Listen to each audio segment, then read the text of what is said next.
zigirwa n'ikiremesha mu muryango. Naho ntari hafi bifatanye n'abakenyezi bagenzi banjye ku munsi mukuru wahariwe abakenyezi, ndasubiye kubifuriza umunsi mukuru mwiza, umunsi mukuru mwiza cyane usumba indi yose, na cyane cyane mu kwiyubahiriza gukurikiza ubuhinga bwa none.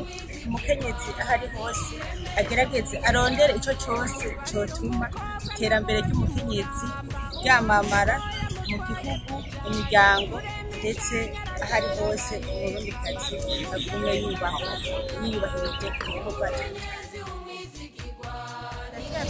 Umukenyezi wese ahari hose, na cyane cyane umurundikazi, kwiyemera atikumira, yumve ko ubuhinga ngurukanabumenyi uwo ari wese bumuteza imbere, utaravye ko ari umukenyezi, utaravye ko ari umugabo, ariko umukenyezi nawe vyoba vyiza cyane ko yofata iya mbere.